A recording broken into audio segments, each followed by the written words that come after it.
உறுப்பினர் AME பிரபாகர் ராஜா, மாண்புமிகு மின்சாரம், மதுவிலக்கு மற்றும் ஆயத்தீர்வைத்துறை அமைச்சர் அவர்கள்.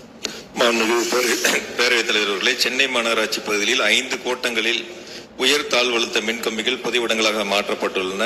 KK நகர், வியாசர்பாடி மற்றும் தண்டையார்பேட்டை ஆகிய 3 கோட்டங்களில் மேல்நிலை மின்கம்பிகளை பொதுவிடங்களாக மாற்றுவதற்கான விரிவான திட்ட அறிக்கை தயாரிக்கப்பட்டு KFW நிதி நிறுவனத்தினுடைய நிதி வேண்டி அனுப்பப்பட்டுள்ளன. நிதி அனுமதி கிடைக்கப்பெற்றவுடன் விருகம்பாக்கம் தொகுதி 138வது வார்டு MGR நகர் பகுதிகளில் புதைவிடங்கள் அமைக்க நடவடிக்கை மேற்கொள்ளப்படும் என்பதை மாண்புமிகு பேரவைத் தலைவர் மாண்புமிகு உறுப்பினர்களுக்கு தெரிவித்துக் கொள்கிறேன். மாண்புமிகு உறுப்பினர் பிரபாகர் ராஜா.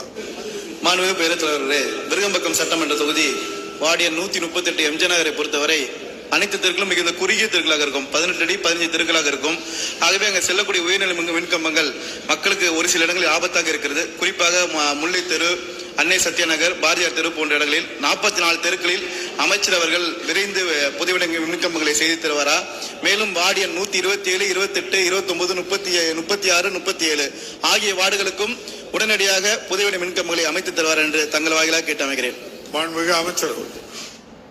மாண்புமிகு பேரவைத் தலைவர்களே, விருகம்பாக்கம் தொகுதி மட்டுமல்ல, சென்னை மாநகராட்சியில் விடுபட்ட அனைத்து பகுதிகளுக்குமே விரிவான திட்ட அறிக்கை தயார் செய்யப்பட்டு அதற்கான பணிகள் முன்னெடுக்கப்பட்டிருக்கின்றன. நிதி வேண்டி அனுப்பப்பட்டுள்ளன. நிதி அனுமதி கிடைக்கப்பெற்றவுடன் உடனடியாக அந்த பணிகள் மேற்கொள்ளப்படும் என்பதை மாண்புமிகு பேரவைத் தலைவர் மாண்புமிகு உறுப்பினர்களுக்கு தெரிவித்துக் கொள்கிறேன். மாண்புமிகு உறுப்பினர் பிரபாகர் ராஜ். மாண்புமிகு பேரவைத் தலைவர்களே, அமைச்சர்கள் நன்றி தெரிவித்துக் கொண்டு, மேலும் ஒவ்வொரு பருவமழை காலங்களிலும் மழை பெய்யும் பொழுதே அந்த பில்லர் பாக்ஸ்ல ஒரு அடி தண்ணீர் வந்தன மக்களின் நலன் கருதி மின்சாரத்துறை அதிகாரிகள் மின்சாரத்தை துண்டிப்பது வழக்கமாக உண்டு. நம் திராவிட நாயகன் முதலமைச்சர் பொறுப்பேற்ற பிறகு மழை காலங்களிலும் அந்த பில்லர் பாக்ஸை 2 அடி ஹைட் செய்து எங்கள் தொகுதியிலே பல்வேறு இடங்களில் மழை பெய்யும் போதே தடையெல்லாம் மின்சாரம் வழங்கிய அமைச்சருக்கும் முதலமைச்சர் நன்றி தெரிவித்துக் கொண்டு, இன்னும் விடுபட்ட பல்வேறு பகுதிகளில் அந்த பில்லர் பாக்ஸை அமைச்சர் அவர்கள் ஹைட் செய்து தருவார் என்று கேட்டுக்கொண்டு, மேலும் விருகம்பாக்கம், கலைஞர் நகர், சாலிகிராமம், கோயம்பேடு, நெசப்பாக்கம் வளர்ந்து வரக்கூடிய பகுதியாக இருக்கக்கூடிய சூழலில், ஜனத்தொகை அதிகமாக சூழலில் அந்த பகுதியில 110 kV துணை மின் நிலையங்கள் 2 துணை மின் நிலைய அமைச்சர் அவர்கள் அமைத்து தருவார் என்று தங்கள் வாயிலாக கேட்டு அமைக்கிறேன். மாண்புமிகு அமைச்சர். மாண்புமிகு பேரவைத் தலைவர்களே, சென்னை மாநகராட்சியை பொறுத்த வரைக்கும் மழை காலங்களில் பாதிப்பு ஏற்பட்டால் எந்த பாதிப்பும் இல்லாமல் சீரான மின் விநியோகம் செய்வதற்காக அந்த பில்லர் பாக்ஸ் 1 மீட்டர் அளவிற்கு உயர்த்தப்பட்டிருக்கின்றன.